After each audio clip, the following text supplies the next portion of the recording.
Subscribe करें और bell दबाएं ताकि कोई खबर रह न जाए।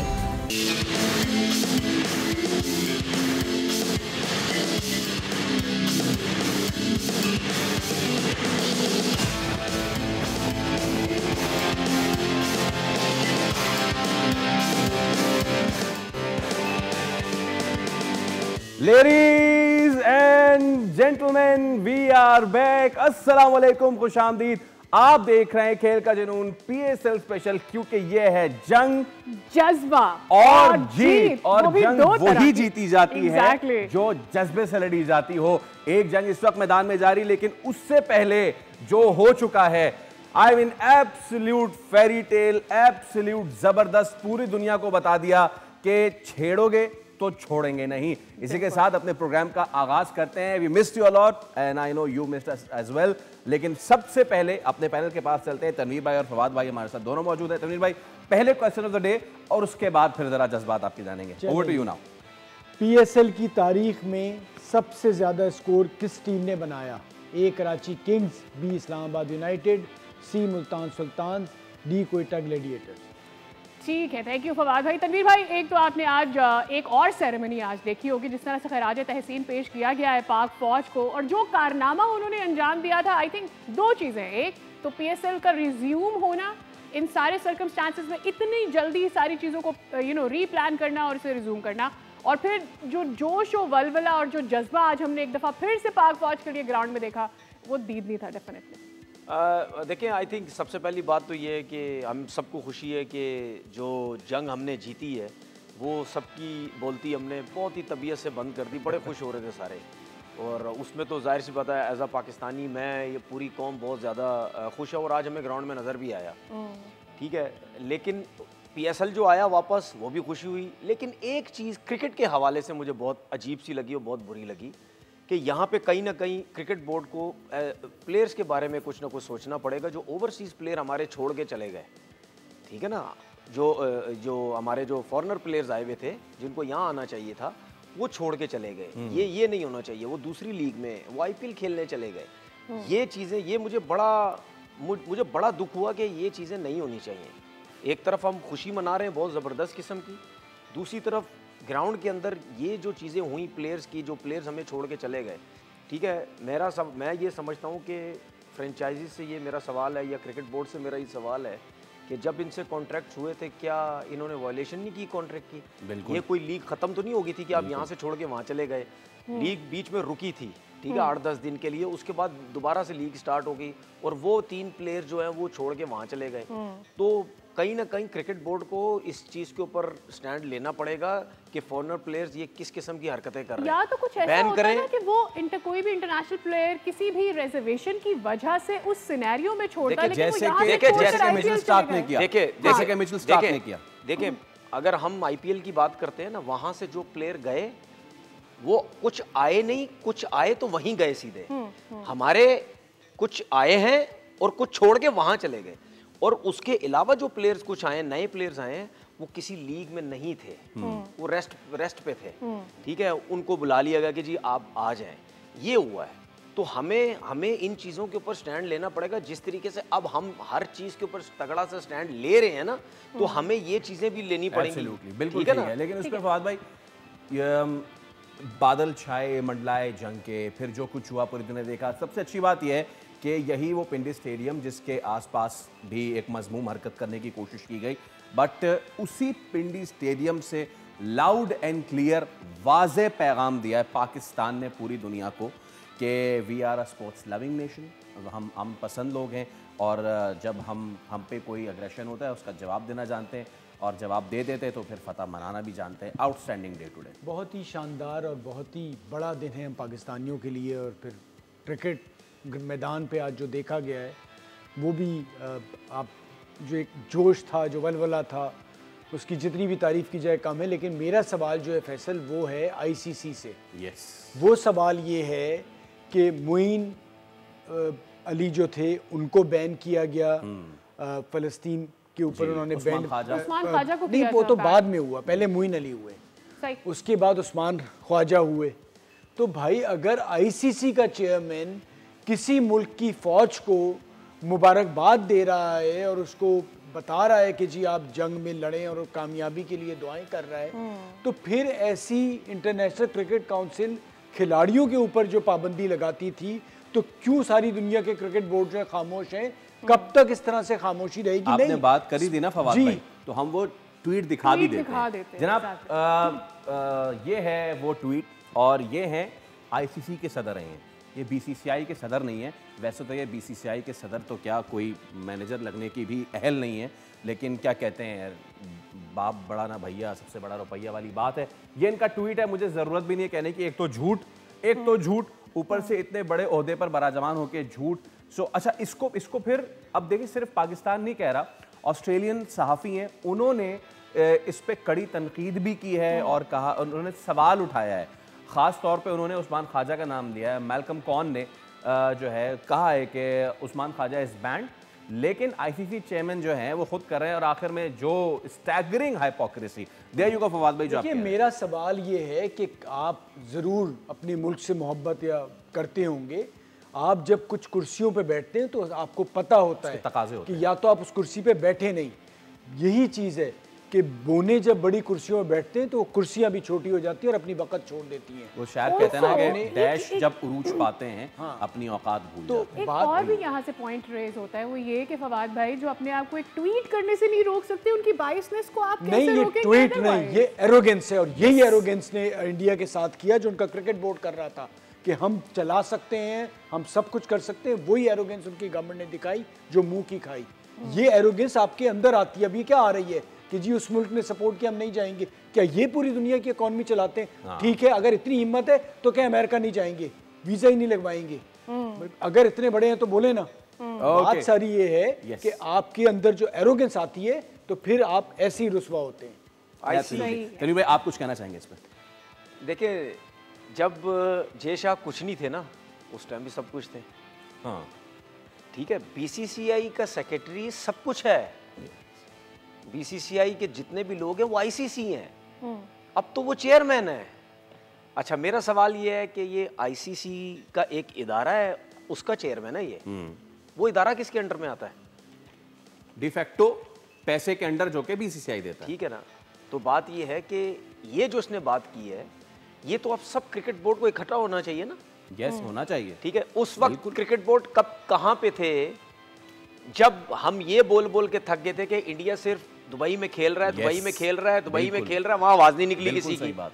ठीक है, वहां जब इंडिया को फायदा होना शुरू हुआ, खुद हारना शुरू हुए तो चीखें निकली सबकी।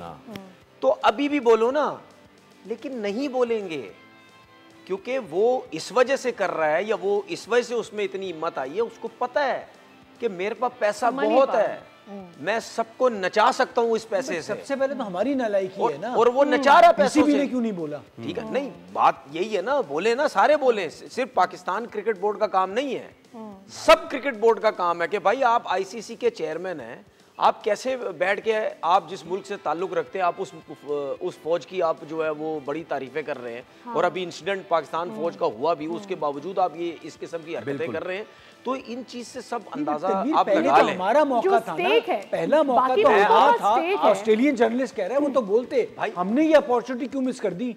बोलना चाहिए था। अच्छा सुने, अच्छा सब कुछ छोड़े, अभी एसीसी का चेयरमैन कौन है? एशियन क्रिकेट काउंसिल का हमारा पाकिस्तान है, हमारा है। तो क्या मोहसिन नकवी साहब अपनी मर्जी से चला लेंगे एसीसी? नहीं, एक बात न्यूट्रल है ना, तभी तो उन्होंने कोई नहीं किया। मैं आपसे यही तो बात कर रहा हूं ना, अगर वो एसीसी अपनी मर्जी से चलाने लग जाएंगे तो क्या हमें अच्छा लगेगा कि यार ये क्या कर रहे हैं, या दूसरे एशियन क्रिकेट बोर्ड को क्या अच्छा लगेगा कि ये क्या हो रहा है सब कुछ? ठीक है ना। अब हमें वहां पे, अगर मोहसिन नकवी साहब वहां पे है तो उनको भी एक नॉर्मल होके चलना पड़ेगा ना यार। अगर मैं पाकिस्तान से ताल्लुक तो रखता हूं, लेकिन मैं इस टाइम एसीसी का चेयरमैन हूं, मुझे कोई ऐसा काम नहीं करना कि लोग ये बोलेंगे यार ये नहीं किया। मैं यही तो कह रहा हूं, मुझे ऐसा कोई काम नहीं करना चाहिए कि सारे क्रिकेट बोर्ड बोले यार ये देखो यार पाकिस्तान से आए हुए बने हुए और ये पाकिस्तान को खुली डुली सपोर्ट कर रहे हैं। ये ठीक है, कोई नहीं बोलेगा। वो भाई आप आईसीसी के चेयरमैन हैं और आप खुले वो बातें कर रहे हैं यार। इस चीज को सम अप करूं सो दैट हम जरा मैच पे भी जाएं। You know ladies and gentleman, Pakistan 70 साल से अपना मौक़िफ़ बताता रहा कि भारत क्या कुछ करता रहा है, पाकिस्तान में दहशतगर्दी में मुलव्वस है। पूरी दुनिया खामोश रही, दुनिया उस वक्त चीखी जब भारत के अपने दहशतगर्द कनाडा और अमेरिका से पकड़े जाने लगे जो उनके अपने शहरियों को मार रहे थे। सेम इन द क्रिकेट, जब अभी भारत ने एरोगेंस दिखाई, पाकिस्तान इस पर चिल्लाता रहा, पूरी दुनिया कुछ नहीं बोली। लेकिन जब, and believe you me, Australia England जैसी बड़ी टीमें हर्ट होना शुरू होंगी ना, तब इनकी चीखें भी निकलेंगी, क्योंकि इनके साफियों की तो चीखें निकलना शुरू हो गई हैं। Let's go to the match. Exactly, लेकिन वो जो एक पॉइंट ये जो फवाद भाई बात कर रहे हैं वो ये कि Pakistan cricket board not as the ACC chairman being Mohsin Naqvi but as an entity, PCB जरूर इसके ऊपर उनको पॉइंट आउट करना चाहिए था कि दिस इज रॉन्ग। इसमें सॉरी एक चीज मैं सिर्फ ऐड कर दूं, ये जो बात कर रहे हैं ना कि इंग्लिश क्रिकेट बोर्ड हो गया या ऑस्ट्रेलियंस होंगे, इनकी जब चीखें निकलेंगी तो फिर हम पूछेंगे वो चीखें पता कब निकलेंगी।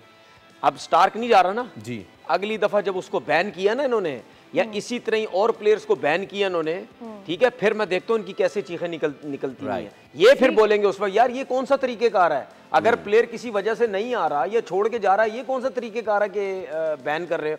अगर कोई प्लेयर वायलेशन नहीं कर रहा, जिस तरह हमारे यहाँ से 3 प्लेयरों ने, कुशाल मेंडिस ने, केएल जेमिसन ने और मिचेल ओवेन ने, इन्होंने जो वायलेशन की है, मुझे नहीं पता इनका कॉन्ट्रैक्ट कैसा होगा, लेकिन इतना तो मुझे पता ना आपका कॉन्ट्रैक्ट पूरी लीग का होता है। ऐसा नहीं होता कि आप छोड़ के चले जाएं, फैमिली मैटर जाना, कोई मर गया, कोई जो हो गया, उस पे आप चले जाएं, वो अलग चीज है। बट यू नो, लेकिन ऐसे थोड़ी है कमिटमेंट आप एक टूर्नामेंट कहीं से खेल रहे हैं, दूसरा कहीं से खेल रहे हैं। होपफुली इसके ऊपर PCB कुछ रिस्पॉन्ड करेगी, बट मेरे ख्याल में अब मैच के बारे में भी जरा सी बात कर लेते हैं। 183 रन पर 4 विकेटें गिर चुकी है पेशावर ज़ल्मी की, और पेशावर ने जाना है 237 से ऊपर। अब बात ये है कि will they be able to go from here after. Babar Azam इस वक्त बैटिंग तो कर रहे हैं, but how many balls do they have? Yes, अब गेंदें बहुत कम रह गई हैं और 14 बॉलों पे 55 run. It's an absolute uphill task. मेरे ख्याल में कैडमोर जब तक थे तब तक ऐसा लग रहा था कि he could probably with Babar Azam finish the game, but अब मुश्किल है। ये जो बाबर ने बैटिंग की है, ये अपने लिए खेल रहा है आज क्या? कुल मिला के बात तो ये है कि बाबर इस वक्त गालिबन अपनी जिंदगी की वन ऑफ द बेहतरीन इनिंग्स खेल रहे थे, शायद नहीं, आई थिंक खेल रहे हैं अभी भी। Let's see it's close. क्या कॉल आई है? Has it gone upstairs? Let's see कि Babar is closing to century, लेकिन इस वक्त रन आउट की एक कॉल है जिसको कराची किंग्स सेलिब्रेट बहुत कर रहा है। सो लेट्स सी, लेकिन आज टॉस जीता पेशावर ज़ल्मी ने and then they opted to field first, ball first.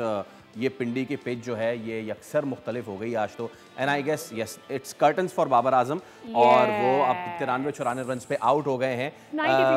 93 okay, so it's curtain, और मेरे ख्याल से अब थोड़ा मुश्किल है पेशावर का। देखिए मैं आपको बताऊं, बाबर 100 भी कर जाता तो मेरे ख्याल में मुश्किल था, क्योंकि उसके अलावा किसी ने रन ही नहीं किए ना।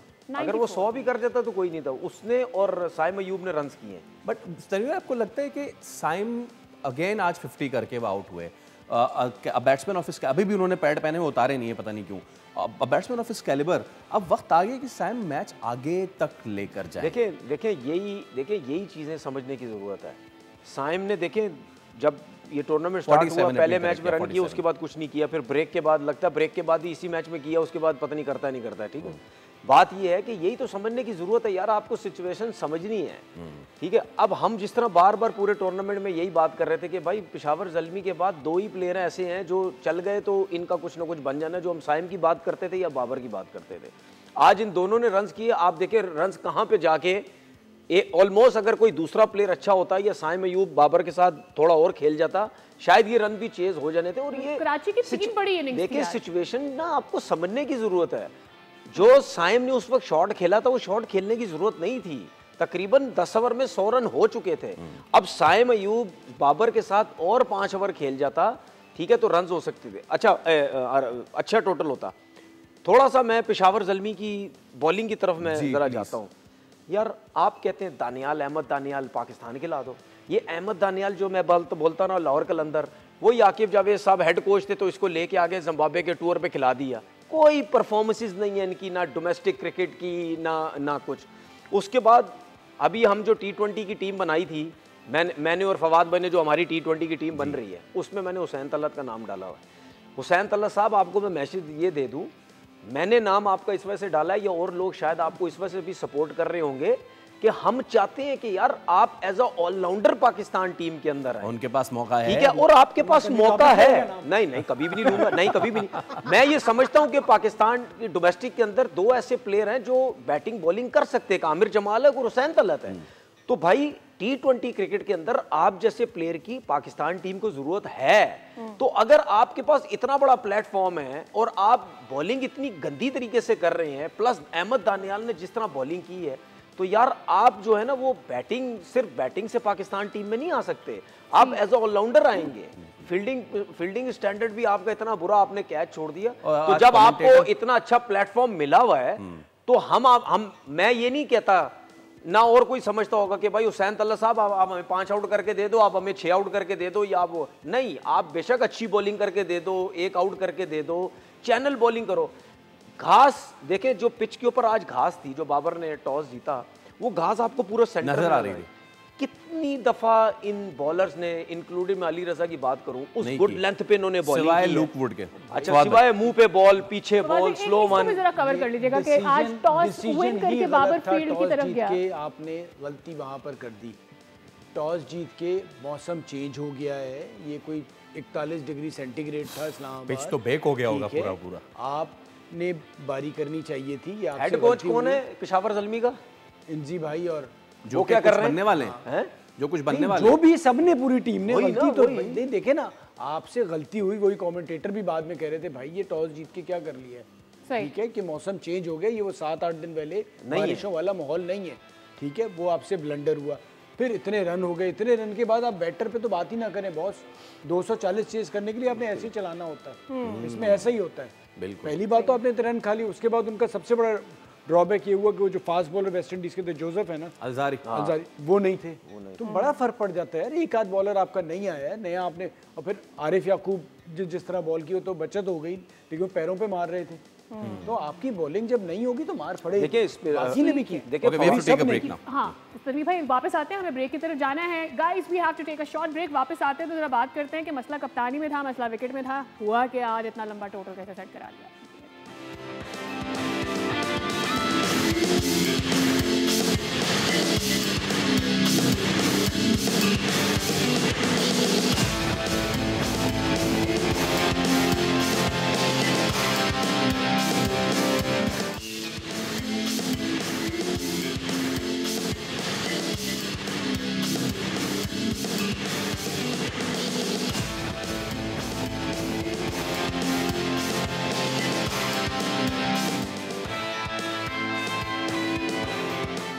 लेडीज एंड जेंटलमैन, जैसा हम सोच रहे थे वैसे, और कराची किंग्स ने ये मैच जीत लिया है कन्विंसिंग, और कराची के लिए अब आगे के मराइल हो गए बहुत आसान जबकि पेशावर का कल जो मैच है वो अब एक वर्चुअल क्वार्टर फाइनल की सूरत हाल मेरे ख्याल से इख्तियार कर गया। Absolutely, so Peshawar has work cut out. आज it was an off day. हाँ, अब इसको आप पहले टॉस जीत के फील्डिंग का फैसला उसको कह लें या बॉलिंग कह लें, at the end of the day Tanveer भाई जब बॉलर पिट रहा है, ठीक है, आधी जिम्मेदारी उसकी है कि वो कहाँ आगे मार। आपने कई कप्तानों के साथ खेला ना, जब कोई ऐसा मोमेंट आया कि जी बॉलिंग नहीं चल रही है, इस तरह की कुछ आती है, कप्तान की कोई इंटरफेरेंस तो होती है ना कि वो क्या करे, बॉलर आगे पीछे करे या कौन सा अपना बॉलर जो है उसको लगाए। So at the end of the day जिम्मेदारी तो है ना कप्तान। देखिए कप्तान की जिम्मेदारी होती है, लेकिन कप्तान जो है ना वो कहीं ना कहीं आपको पहले रिलैक्स छोड़ता है कि यार आप रिलैक्स का मतलब ये नहीं कि आप मार खाते जाएं। रिलैक्स छोड़ने का मतलब ये होता है कि भाई अगर आप पहला ओवर जब आप कर रहे हैं, देखें कोई सी भी दुनिया की क्रिकेट आप खेलें, चाहे डोमेस्टिक क्रिकेट का कोई भी फॉर्मेट खेल रहे हैं या इंटरनेशनल क्रिकेट का खेल रहे हैं, आपका जो पहला मैच होता है ना या पहला ओवर होता है वही सब कुछ डिसाइड करता है कि आप क्या करने जा रहे हैं आज। अगर आप पहला ओवर ही गंदा करेंगे या पहले आते ही बैटिंग बुरी करेंगे तो फिर ये पता चल जाएगा कि आप आज किस किस्म की बैटिंग करेंगे, किस किस्म की बॉलिंग करेंगे।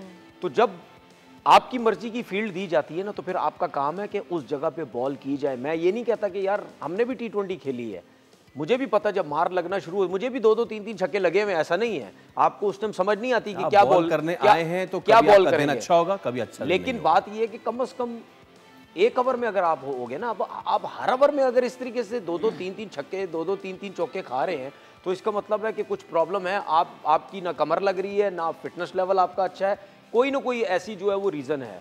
लेकिन उसके बाद जब आपको इतनी मार पड़ती है तो फिर ज़रूर कप्तान के साथ डिस्कस होना चाहिए कि भाई अब मैं क्या फील्ड सेट करूं। देखिए T20 क्रिकेट के अंदर आपके पास डिस्कस करने का टाइम भी बहुत कम होता है, क्योंकि एक शॉर्ट टाइम होता है, उसके अंदर आपने ये पूरे 20 ओवर करने हैं, वरना फाइन लग जाएगा आपके ऊपर। उसके बाद जिस तरह हम टॉस की भी बात कर रहे थे, देखिए मैं अभी ना डोमेस्टिक में ना जो मैचेस हुए उसका मैं कोच रहा, ठीक है। मैं ये इस वजह से बताना चाह रहा हूँ कि जब आपकी टीम में सीनियर प्लेयर्स होते हैं ना, वो ज़रूर आपसे डिस्कस करते हैं, ज़रूर कप्तान से सब मिलकर डिस्कस करते हैं कि यार ये पिच कैसी है, कैसी टीम होनी चाहिए, आपको टॉस जीतना चाहिए, पहले बैटिंग करनी चाहिए, बाद में करनी चाहिए। ये चीज़ें डिस्कस होती हैं। ऐसा नहीं हो सकता कि बाबर का ये अकेला फैसला, मुश्ताक अहमद भी वहाँ पे है, इंजमाम उल हक वो भी वहाँ पे है, उनसे भी डिस्कस हुआ होगा कि भाई हम क्या करें।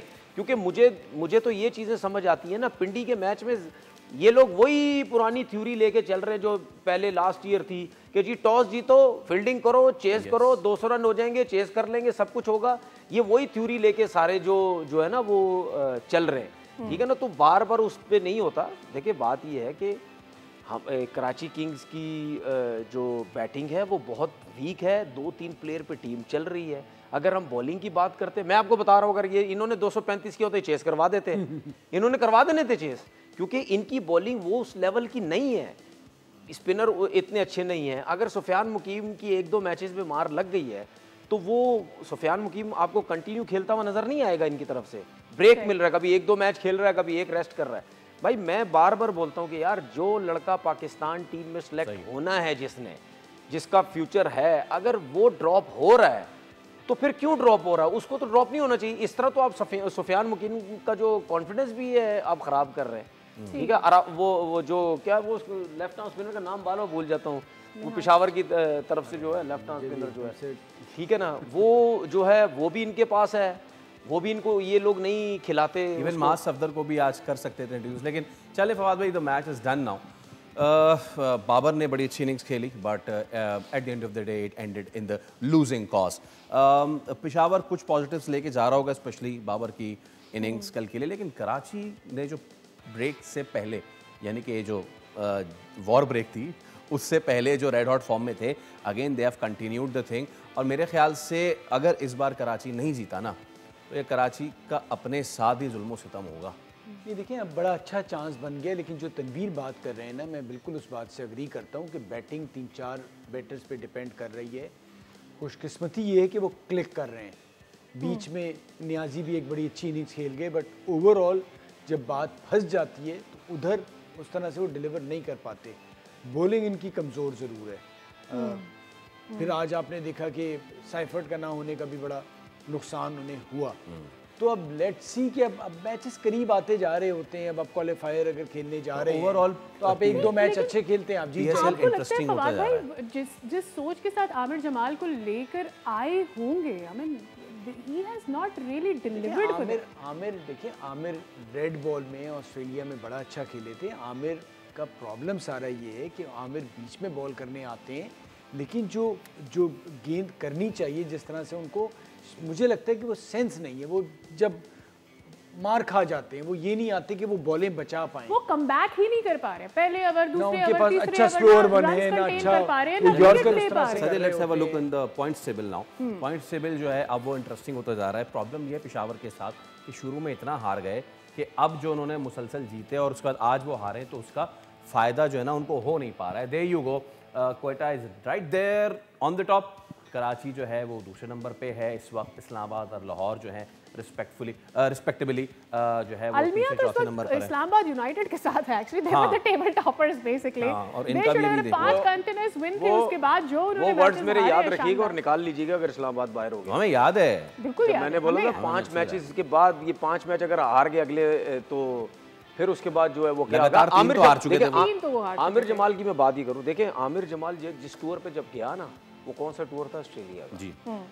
जब आप ऑस्ट्रेलिया जाते हैं ना और बिल्कुल एक फ्रेश लड़का जाता है और वहाँ पे जाके जो उसने परफॉर्मेंस दी है, ठीक है ना, उसके कॉलर तो खड़े होने हैं, क्योंकि वहाँ का मीडिया वैसे ही उठाता है बहुत जल्दी। अगर कोई भी बाहर से आई हुई टीम में से कोई लड़का जब उनके अगेंस्ट और उनकी कंट्री में परफॉर्म करता है ना, वो इस चीज़ को बहुत बड़ा लेते हैं, ठीक है ना। इंडिया जो है ना वो पैसे को बहुत बड़ा लेता है, ऑस्ट्रेलियंस पैसे को बड़ा नहीं लेते। वो उनके मुल्क में जाके जो परफॉर्म करता है ना, वो कहते हैं आया मुंडा जड़ा साढ़े खिलाफ परफॉर्म कर रहे हैं, ठीक है। तो वो जो उसकी हाइप बनी है ना वहाँ पे, वो वहाँ उसके बाद वो नीचे आया ही नहीं। सही। ठीक है, जो रीजन जो मुझे नजर आता है उसके बाद वो समझा शायद पता नहीं मुझे सब कुछ मिल गया, ये हो गया, I think he needs to be more humble. ठीक है, हमें अब जरा इस पे तो हमने बात कर ली, पाकिस्तान बांग्लादेश टूर, मैं इस पे ज़रूर बात करूंगा फवाद भाई से भी कि भाई वो हो रहा है नहीं हो रहा। हालांकि हम अपने मॉर्निंग शो में ज़रूर रोज़ाना पूछ रहे होते हैं कि हो रहा है नहीं हो रहा है, तो हमें तो एक्सपर्ट्स कहते हैं जी हो रहा है, लेकिन हमारे पास से तो हो रहा है क्योंकि हमारी टीम हमारी मर्जी भी हो रही है। So let's have a look at the teams, दोनों एनालिस्ट के क्या-क्या प्लेयर्स इन्होंने अभी तक चुने। प्लीज टीम फायर करें और फ्लैश कर दें कि अब तक कौन से प्लेयर्स तनवीर भाई की जानिब से और फवाद भाई की जानिब से पिक कर लिए गए हैं। अच्छा पहले नाम बता दे तो फिर फवाद भाई आप। हसन अली कर लें, फ़हीम अशरफ। हसन अली, फ़हीम अशरफ फवाद भाई के, और सर आपके? 8-9 ये खुरम शहजाद और Abbas Afridi. All right, there you go. और ये आ गई टीम जनाब। तो तनवीर भाई की लेटेस्ट जो इंक्लूजन है वो 8वें पे अब्बास अफरीदी, ऐसे ही है ना, 9वें पे खुरम शहजाद, ऊपर नीचे हो जाएगा। और फ़हीम अशरफ को जो है वो फवाद भाई ले आए हैं, और हसन अली जिन्होंने आज अच्छा मेरी अच्छी परफॉर्मेंस मेरी टीम में आप देख रहे हैं 2 प्लेयर कौन है, बाबर आजम और रिजवान। जी जी जी जी जी। ठीक है, माइक हैसन ने क्या बोला है कि हम अपने मैच विनर्स के बगैर नहीं जाएंगे। माइक हैसन ने ये बोला है कि बाबर आजम और रिजवान मुझे चाहिए। ठीक है, बाकी उसका गेम तब्दील करना, ये करना, वो बात की बात है इस फॉर्मेट के हिसाब से, लेकिन वो कहता है कि भाई मुझे ये चाहिए। जो रिपोर्ट्स आ रही हैं, और रिपोर्ट्स जो आ रही हैं वो ऐसी हल्की वल्की नहीं आ रही, वो सही में ही आ रही हैं कि भाई वो कह रहा है। मैं यहाँ पे बैठ के कितनी दफ़ा बोल चुका हूँ, आज भी बोलूँगा, T20 की टीम बाबर आजम रिजवान के बगैर है ही नहीं। और आज जो इसने इनिंग खेल दी है ना बाबर आजम ने, चले ये माइक हैसमैन के और नज़दीक आ गया है। और माइक हैसन जो है वो पूरी कोशिश करेंगे कि भाई बाबर आजम और रिजवान आ जाए टीम में, क्योंकि उसकी फॉर्म लगता है थोड़ी बहुत आने लग गई है।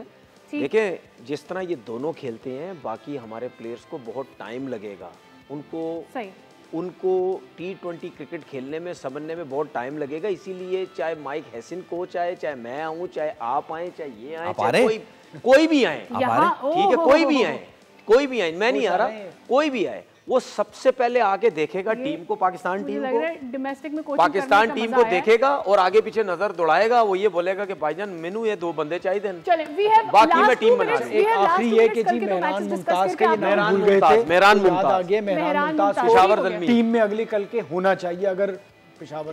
और एक चीज और बताता चलूं आपको, सॉरी एक चीज और बताता चलूं, मैसेज देता जाऊं लोगों को कि भाई जरा आगे पीछे नजरें दौड़ाते जाएं। हर टीम के अंदर बहुत पर्चियां चल रही हैं, बहुत लोग ऊपर से आ रहे हैं, बहुत लोग ऊपर से आ रहे हैं, आने की कोशिश कर रहे हैं, आने की कोशिश भी कर रहे हैं, और शायद वो मैच भी खेल जाए, ये जरा ध्यान रखिएगा। मैचेस का बता दें हेड टू हेड, तो ये अच्छा हो जाएगा। We hardly have any time. कल के 2 मैचेस कौन से जनाब? एक है पेशावर लाहौर का मैच है कल। हम किसका फ्लैश करने जा रहे हैं पहले, या हम मुल्तान सुल्तान क्वाइटा ग्लैडिएटर्स की बात करें? कि we have got Peshawar Zalmi है पल्ला भारी 12 मैचेस के साथ। पहले बैट करके 5 मैचेस जीते हैं, सेकंड बैट करके 7 मैचेस जीते हैं। अब इस पे ले लेते हैं पहले प्रेडिक्शन, फिर जाएंगे अगले हेड टू हेड पर। जी फवाद भाई। पेशावर लाहौर, मैं लाहौर के साथ जाऊंगा। ये तो मैं लाहौर के साथ। ओके, लाहौर पेशावर, ओके, एक पेशावर 3 लाहौर। अगला मैच दिखाते हैं जी कि अगला मैच है किस टीम। It is Quetta versus Multan, where Multan ने 9 मैचेस, ये तो मुझे लगता है सबकी एक ही होगी, 15 में से मुल्तान भी नहीं जाएगा अपने साथ। अगर आज यहाँ पे रिजवान या अली तरीन बैठे होते, वो भी कहते Quetta gladiator. Okay, last 30 second Quetta बिल्कुल, चारों की कोयटा, चारों की कोयटा, मैंने कह दिया था चारों की कोयटा। विनर है जनाब, who is the winner? Babar I think is the name, जो हमारे कल के आज के अहमद जान इज द विनर। सॉरी, आज का हमारा सही जवाब दिया है। ऐसे कि सब कह रहे हैं कि जीतेगा, हार भी सकता है। आज के सवाल का सही जवाब दिया है अहमद जान, आपने बहुत बहुत मुबारक हो। आपको मिलेगा बोल नेटवर्क की जानिब से gift. So ladies and gentleman, आज के शो से इतना ही। दीजिए हमें इजाजत, लेकिन आपसे मुलाकात होगी कल। रखें अपना ख्याल, अल्लाह हाफिज़, और पाकिस्तान हमेशा जिंदाबाद।